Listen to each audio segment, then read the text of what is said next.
안녕하세요, 더월드입니다. 이번 영상도 본격적으로 파이 이야기 시작하기 전에 먼저 암호화폐 시장 전체적으로 살펴보도록 하겠습니다. 오늘은 단순히 암호화폐 시장만의 문제가 아니고요, 더 큰 악재 이슈가 있었습니다. 와처그룹 포스팅에 따르면 오늘 미국 증시에서 무려 1조 2,500억 달러 규모의 자금이 증발을 했다라고 얘기를 하고 있습니다. 뉴욕 증시 3대 주요 지수 모두 급락한 상황이고요. 미국 현지 시간 기준으로 3월 28일에 3월 소비자 심리 지수 확정치가 나왔는데 이번에 발표된 수치는 2022년 11월 이후 최저 수준을 보여주고 있습니다. 여기에 더해져서 미국의 개인 소비 지출이 나왔는데 시장 예상치를 상회하면서 스태그플레이션 우려가 다시 증폭되고 있는 상황이다 라고 봐주시면 되겠고요. 현재 자산 시장에서 큰 위험 자산군으로 여겨지고 있는 주식 시장과 이 크립토 시장에서 자금이 크게 빠져나가는 상황이 발생하고 있다라고 보시면 되겠습니다.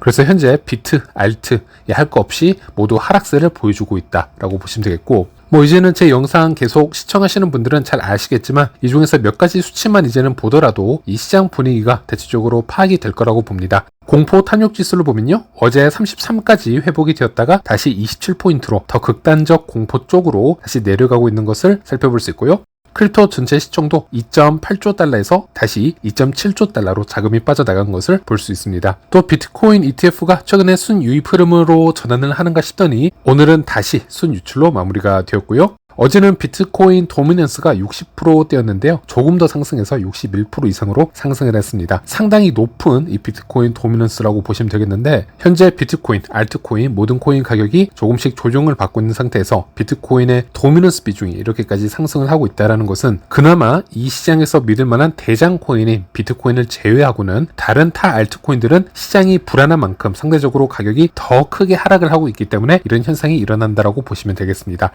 그래서 이렇게 수치 변화만 몇 가지 보시더라도 어제 오늘 크립토 시장이 또 한 번 위축이 되었구나라는 것을 쉽게 파악을 할 수가 있고요. 이제는 파이만 한번 얘기를 해보자면요, 파이는 이미 이전에 상대적으로 좀 큰 하락이 있어서인지는 몰라도 파이 4시간봉 차트 기준으로 보았을 때는 우리가 예상을 했던 것보다는 이 0.8달러 지지 라인을 잘 버텨주고 있는 모습을 보여주고 있습니다. 어제 하루 동안 시총 100위권의 코인을 보면요, 대부분 마이너스를 기록하고 있었는데 여기에 파이가 크게 보이지 않는다라는 것은 그나마 하루 동안 방어를 나름대로 잘 해주었다, 이렇게 정리를 해볼 수가 있겠습니다. 네, 그리고 파이 내부적으로 어떤 소식이 있었는지 한번 살펴보도록 하겠습니다. 오늘 파이 홈페이지 업데이트 공지가 있었습니다. 메인넷 마이그레이션 및 계정 인증 관련 업데이트 관한 것인데요. 과거 파이 계정은 이메일이 아닌 전화번호를 고유 식별자로 사용을 해왔었습니다. 초기에는 이런 방법이 편리했지만 시간이 지나면서 SMS 인증 방식은 신뢰성이 낮아지고 있고요. 또 비용이 많이 드는 여러 가지 문제가 나타났습니다. 또 전 세계에 분포된 파이 커뮤니티 특성상 지역마다 통신 규제나 통신사 정책, 개인의 요금제, 비용 등의 차이로 인해서 이 SMS를 통한 인증이 제대로 작동하지 않은 경우가 많이 보고가 되었습니다. 그래서 이러한 문제를 해결을 하고 KYC와 생체 인증을 좀 더 신뢰할 수 있는 인증 수단으로 도입하고 있는 현재 파이는 이제 전화번호 중심의 인증 방식에서 이메일 기반의 2단계 인증으로 전환할 시점이 되었다라고 얘기를 하고 있습니다. 그래서 앞으로는 이 패스키나 생체 인증과 같은 고급 인증 수단도 지원할 계획이라고 얘기를 하고 있고요. 현재 이 이메일 기반 2단계 인증의 장점으로는 앞서 언급한 SMS 이 문제를 해결을 할 수 있고 또 보안이 더 강화가 될 수 있다라고 얘기를 하고 있습니다. 하지만 현재 일부 사용자들은 계정에 이메일을 등록하지 않았거나 잘못된 이메일을 입력을 했거나 이메일에 접근을 할 수가 없거나 가족들과 이메일을 공유한 경우도 종종 발생하고 있습니다. 그리고 이 파이 계정은 가입 시 이메일 등록이 필수가 아니었기 때문에 이메일 기반 인증 도입은 계정 보안과 관리 방식에 있어서 중대한 전환점이라고 할 수 있겠고요. 따라서 파이는 사용자들이 어떻게 이메일을 등록했고 어떻게 이메일 인증과 이중 인식 방식을 완료했는지 등을 정밀 분석을 해서 이 과정의 신뢰성과 보안을 검증한 후에 마이그레이션을 허용을 하고 있습니다. 일부 경우에는 이 생체 인증이나 추가적인 SMS 인증이 필요하기도 하고요. 이로 인해서 마이그레이션이 일시 중단된 그런 적도 있습니다. 그리고 추가적으로 좋은 소식도 알려주고 있는데요. 다시 마이그레이션이 재개가 되었으며 이메일 기반 2단계 인증과 이 등록과 시스템 점검이 완료된 사용자부터 점진적으로 마이그레이션이 시작될 예정이다 라고 얘기를 하고 있습니다. 그래서 일단 이 코어팀에서 마이그레이션을 진행하기 전에 이메일 인증하는 방법 지난 영상에서 상세하게 설명을 해드렸기 때문에 일단 그 부분은 스킵을 하도록 하겠습니다. 그리고 일단 한국 시간으로 오늘 새벽에 코어팀의 커뮤니티를 담당하는 이 코어팀 멤버들과 모더들의 짧은 미팅이 있었습니다. 여기서는 엄청나게 중요한 이야기들이 나온 것들은 아니지만 몇몇 주제들이 계속 공유가 되었다고 하고요. 이 이야기들은 현재 해외 개발자 채팅방에서 종종 그 주제에 대해서 얘기가 되고 있는 부분인데, 원본은 제가 따로 가져오지는 못하고 있지만 핵심적인 부분을 추려서 한두 가지를 알려드리자면, 코어팀이 현재 마이그레이션이 멈춰져 있는데 아시다시피 2단계 인증 시스템까지 더해지면서 마이그레이션에 대한 보안을 강화하고 있는 단계라고 보시면 되겠고요. 조만간 마이그레이션이 재개가 될 예정이다 라고 회의가 진행이 되었는데, 오늘 홈페이지에 공지가 나온 것을 살펴볼 수 있고, 그리고 오늘 새벽에 많은 모더들이 KYB 통과 업체를 언제 발표하느냐, 여기에 대한 질문이 있었다라고 합니다. 코어팀에서는 현재 이 마이그레이션 이슈와 같은 부분이 더 중요하고 더 급한 문제들이 있었기 때문에 이런 문제들을 먼저 선처리한 후에 그 다음에 KYB 업데이트를 할 것이다, 이런 부분도 언급이 되었다라고 하고요. 그래서 이제 마이그레이션이 조금씩 해결이 되고 있으니 코어팀에서 언급을 한 대로 이 다음에는 KYB 발표라든지 이런 좀 추가적인 부분들이 빠르게 나오지 않을까, 이런 부분도 좀 긍정적으로 예상을 해볼 수가 있겠고요.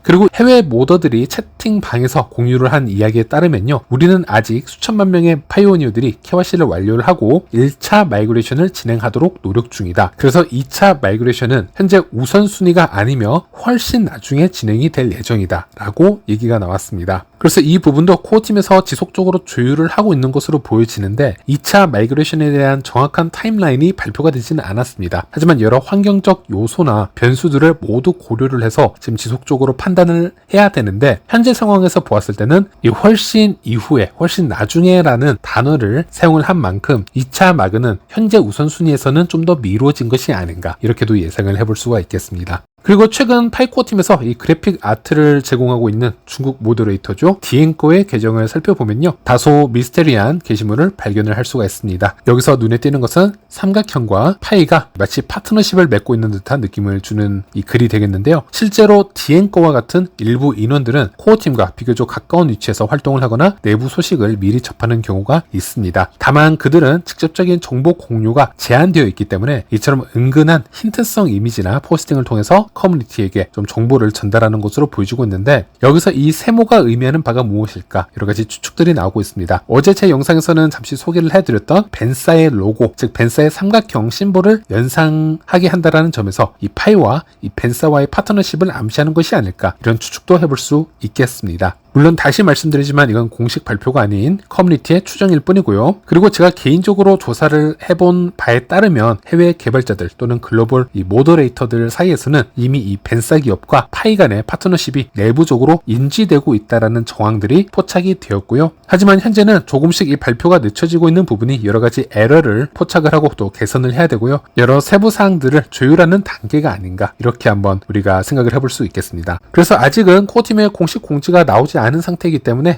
이럴 확률도 있구나, 이렇게 봐주시면 되겠고요. 직접 접속을 해보시거나 직접 사용을 해보지는 마시길 바라겠습니다. 조금 더 지켜봐 주시면 되겠습니다. 그렇다면 이 벤사와 같은 온, 오프 램프 기능이 왜 중요한가, 여기에 대해서 얘기를 해볼 텐데요. 암호화폐가 진정한 실사용으로 확장이 되기 위해서 가장 중요한 부분 중 하나가 이 법정화폐와 암호화폐 사이의 장벽을 허무는 것이 되겠습니다. 즉 온 앤 오프 램프 기능이라고 할 수 있겠는데요. 특히 해외에서는 한국처럼 원화 기반 거래소가 흔하지 않기 때문에 해외에서 OKX나 비트겟과 같은 거래소를 통해서 파이와 USDT로 거래를 한다 하더라도 또다시 그 USDT 스테이블 코인을 자국 통화로 환전하는 과정에서 불편함을 겪는 경우가 종종 있습니다. 결국 중요한 건 이 파이나 스테이블 코인을 얼마나 손쉽게 그 나라 해당 법정화폐로 바꿀 수 있느냐, 이런 부분이라고 할 수 있겠고요. 이런 부분에서 벤사와 같은 기업이 굉장히 유용한 역할을 해줄 수 있다라고 보시면 되겠습니다. 예를 들어 벤사 같은 경우는 비자나 마스터카드, 애플페이, 구글페이 등 다양한 결제 시스템을 통해서 파이를 직접 구매하고 또 파이 지갑으로 바로 전송할 수 있도록 지원을 해주고요. 이는 기존 거래소 접근이 어려웠던 분들에게는 매우 큰 희소식이 될 수도 있겠고요. 또 역으로 이 파이라는 암호화폐를 법정화폐로 바로 출금하는 서비스까지 지원을 해주게 된다면 파이를 활용한 결제나 이 송금, 또 국경 간 거래소도 훨씬 더 유연성이 생길 수 있겠습니다. 그리고 동시적으로 해외와 국내 쪽 미디어에서 현재 얘기가 나오고 있는 부분인데요. 국내 미디어는 블록 미디어를 통해서 지금 전달이 되고 있는데, 월간 사용자 수가 10억 명을 돌파한 텔레그램의 암호화폐 지갑에 파이가 통합이 되었다라는 기사들이 나오고 있습니다. 물론 이것은 오피셜이 아니고요. 이것도 미디어를 통해서 나오고 있는 기사 중 하나가 되겠는데요. 아직 여기에 대해서는 내부적으로 개발자 측이나 어떤 모더 측에서 제가 들은 정보는 없습니다. 그래서 한번 이 미디어를 살펴봐드리면 텔레그램의 경우 중국을 제외하면 전 세계에서 두 번째로 많이 사용되는 메신저로 자리를 잡았고 이젠 텔레그램 내 지갑을 통해서 파일을 구매를 할 수 있게 되었다. 그래서 이와 같은 연동은 파이 토큰의 접근성과 인지도를 크게 높이는 계기가 될 수가 있고 그러나 파이 네트워크는 여전히 바이낸스나 코인베이스 등 주요 거래소에 상장이 되지 않아서 시장 신뢰 확보의 한계를 드러내고 있었다. 그래서 이번 텔레그램 연동은 파이 커뮤니티에 새로운 희망을 던져내었고 텔레그램 이용자는 하루 평균 40분 이상을 플랫폼에 머물고 있기 때문에 이와 같은 점은 파이 네트워크가 대중에게 더 자연스럽게 노출될 수 있다는 구조라는 점에서 이 탈중앙화 금융 대중화의 이정표라는 기대감도 불러일으키고 있다.